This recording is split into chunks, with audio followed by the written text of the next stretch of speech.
Welcome to GrassRoot Ohio, conversations with everyday people working on important issues here in Columbus and all around Ohio.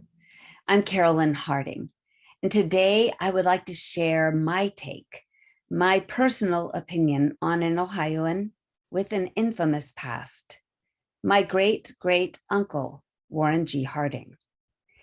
It's been just over 100 years since his election and inauguration, and I've been doing some deep diving, reading books, talking with family, trying to prepare myself to deal with an upcoming event in Marion, Ohio, where my extended family will gather together. My elderly parents, my sisters, aunts, uncles, cousins I haven't seen for years, and some I have never met.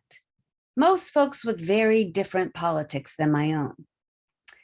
When I saw the lineup of speakers for the dedication, I was aghast. I've protested most of them many times with signs, fists, petitions, testimonies, rallies, marches, GrassRoot Ohio shows, and at the ballot box. So what do? Do I show up as a family member or do I show up as an activist? I've decided to show up here as an activist and show up there as family, if I can. For today's show, Warren G. and me, I'm going to share an opinion piece I've been working on from my lens, my perspective of my great-great-uncle, Warren G. Harding. Then I'll play the testimony I gave in 2018, opposing Ohio Senate Bill 250, the precursor of the current anti-protest bills in the Ohio legislature, HB 22, HB 109, and Senate Bill 41. Bills, if passed, will felonize our right to peacefully protest, our First Amendment right. Both my opinion piece and the Senate Judiciary Committee testimony are fueled by my relationship with Warren G. Harding. Thanks for joining me today. I'm a grassroots activist. For the past 10 years, I've been working with other activists to protect Ohio's water, air, and soil from fossil fuel extraction, fracking, and the massive amounts of radioactive, toxic, liquid, and solid frack waste being injected and dumped into our farm fields, watersheds, landfills, and communities. I'm the middle of 5 daughters from a religious family and a staunch supporter of women's rights for equal opportunity, pay, and reproductive choice. For the past 2.5 years, I've been the producer and host of GrassRoot Ohio, a weekly talk radio podcast show. My guests work on the front lines for justice, environmental, racial, social, economic, most often without much support or pay. They see harm and take action on climate change, frack waste contamination, Black Lives Matter, Indigenous rights, LGBTQIA+ rights, women's reproductive rights, voters' rights, workers' rights, a livable wage, a Green New Deal. This month, my family will gather in Marion, Ohio to take part in the dedication of the new presidential site. We are gathering to honor my great-great-uncle, Warren G. Harding. Growing up, just about everybody who knew anything about history would tell me that Warren G. Harding was the worst president of the United States. I would immediately experience a gut punch of humiliation, which then settled in as layer upon layer of shame. For years, our family kept a lot hidden away, locked up. An odd twist, as many family members worked in mental health, and most folks know that therapy, talking through one's fears, hidden and locked up secrets, can help heal the human psyche. But time and books and lawsuits and DNA tests have revealed a lot that we didn't know growing up. I'm grateful to the family members who stepped up to discover and share the truth, to open up the secrets and to move us forward. I know more about my great-great-uncle's life his complicated, clever wife, his administration, his strengths, his weaknesses. Some I admire and respect. Some I do not. Family lore is that Warren G. Harding played ball with my grandpa and his brother Warren, when their own father, George Tryon, Warren G. Harding's brother, couldn't play with them due to his heart condition. Warren G. was kind to them. He loved newspapering and supported freedom of the press. He knew how to carry a tune, and on just about every instrument, too. He once boasted that he played every instrument but the slide trombone and the E-flat cornet, and used his musical knowledge to organize the Citizens Cornet Band, which played at both the Democratic and Republican parties' rallies. He even played tuba at the 1920 Democratic Convention to celebrate his nomination. And I'm grateful that Warren G. Harding commuted Eugene V. Debs' charge of sedition, releasing him from prison on December 25, 1921, his first year in office. He pardoned the Socialist Party leader who had been sentenced to 10 years in prison for his anti-war speech in Canton, Ohio on June 16, 1918. I asked President Joe Biden to do the same for another prisoner locked away for revealing US war crimes, Julian Assange. President Biden, drop efforts to extradite Julian Assange from Britain and prosecute him. Protect freedom of the press. Pardon Julian Assange. As a feminist, a wife, and a mom, Warren G. Harding's multiple sexual romantic affairs was deception, period. And the payoffs to keep his mistress, Carrie Phillips, quiet was corrupt. But his denial of paternity of Nan Britton's daughter, Elizabeth, was cruel cowardice. He appointed qualified, capable cabinet leaders, but when the unscrupulous few lied, stole, and abused their position, he failed to call them out, ring the alarm, blow the whistle. He was silent, complicit. Deception, corruption, cruel cowardice, complicity is still thriving here in Ohio politics. From First Energy's HB6 scandal, a nearly $61 million bribery scheme to elect Representative Larry Householder to lead the Ohio House of Representatives, pass House Bill 6 to subsidize 2 failing nuclear plants, and then defend that law against a ballot initiative to block it. To Governor Mike DeWine's cozy connections with key HB6 players, a financial beneficiary of First Energy, and yet he claims his hands are clean. And in the wake of the newly passed Texas SB 8, the 6-week abortion ban, we don't forget that women's reproductive rights have suffered huge reversals in Ohio under Governor Mike DeWine's watch. We look at Marion, Ohio's Congressman, Jim Jordan, his outright support of Trump's big lie, a likely subpoena for the January 6th insurrection, and his claim that he knew nothing as OSU men's wrestling assistant coach, working alongside Dr. Richard Strauss, who sexually abused at least 350 male athletes, including 47 allegations of rape across at least 15 sports between 1978 and 1998. Jim Jordan needs to be held accountable. When Senator Rob Portman refused to vote for Trump's abuse of power impeachment and voted to acquit Trump after the January 6th insurrection, Rob Portman played it safe, silent, complicit.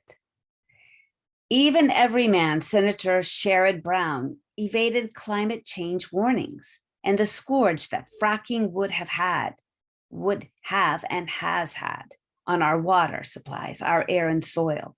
When I approached him many years ago to ban fracking, as other states had done, he commented, "Isn't it a done deal?" Then there's former Governor John Kasich, coat-tailed touring with John Kerry to promote climate awareness, when 10 years ago, he and his administration rolled out the red carpet and ushered in the massive fracking onslaught of Ohio. We are all human beings, and we all fail.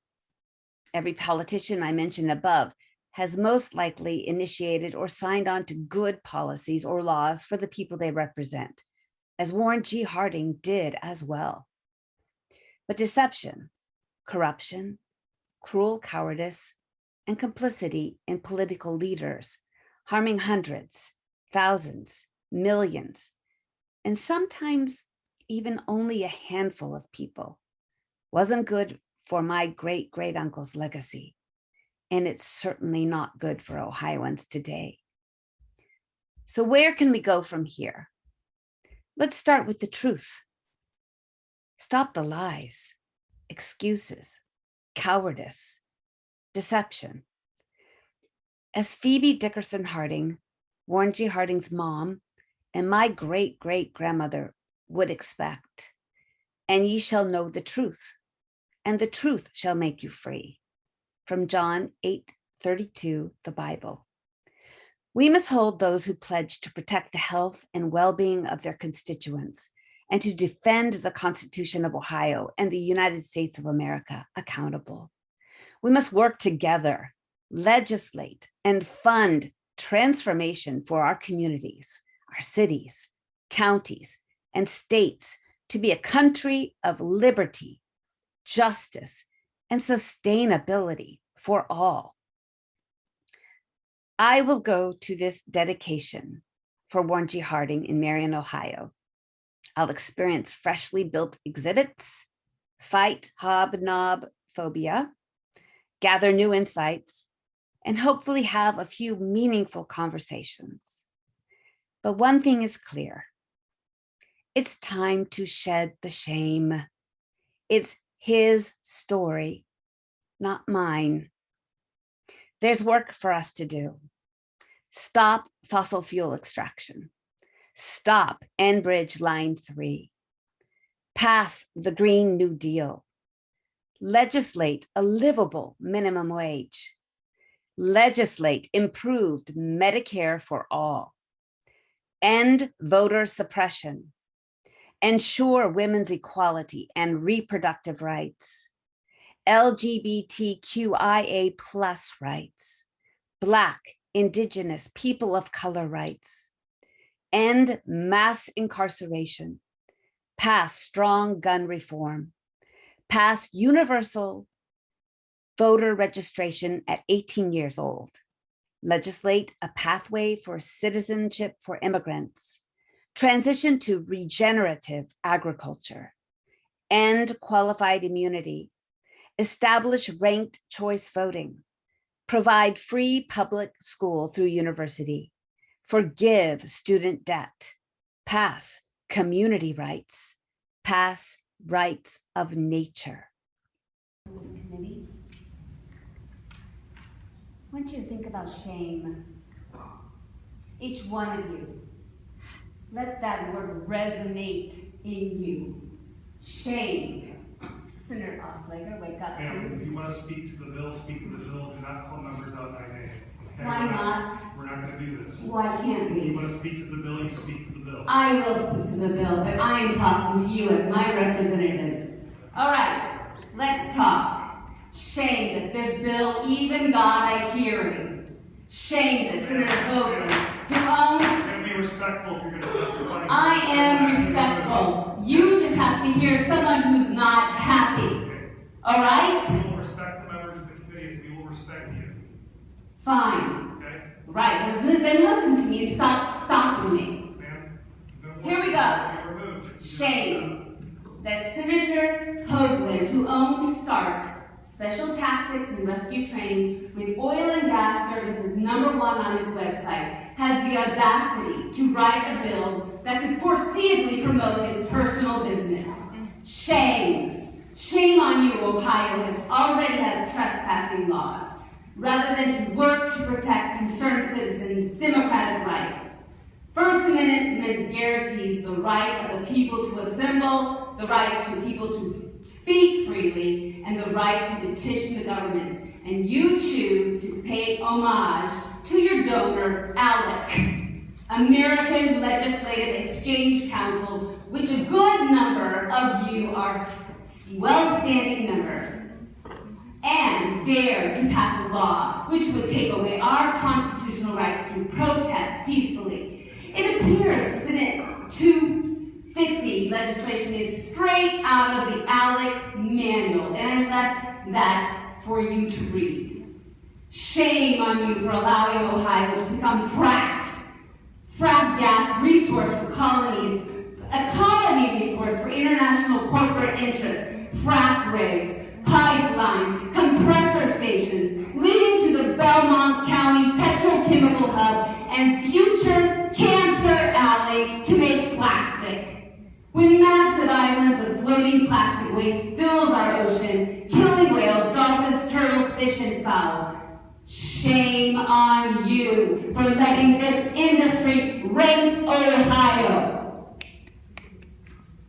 Shame on you for not recognizing that we have 12 years to stop this catastrophic climate change fueled by our fossil fuel addiction. I have included the study in my paper for you to read. SB 250 helps only the fracking perpetrators. It does not help us Ohioans. Shame on you, because the good people of Ohio care. These people of Ohio care. They work tirelessly with no corporate donor contributions. They see what's going on in our state. We see that our lives and livelihoods depend on safe, clean water, air, soil, forests, farm fields, lakes, streams, and aquifers. And we know that our U.S. Constitution gives us democratic rights for free speech and the right to protest peacefully when our inalienable rights are being threatened. Shame, shame. SB 250 is on the wrong side of history. And if you vote to criminalize Ohioans' right to assemble, the right to speak freely, and the right to petition the government, history will hold you accountable. Your children, they will learn, and they will know, and they will forever be part of your reckless decision, your legacy. And believe me, we will hold you accountable. Shame. I know about shame. Warren G. legacy precedes me wherever I go. So do the right thing for your kids, for your legacy, for Ohio. Vote no for SB 250. Thank you.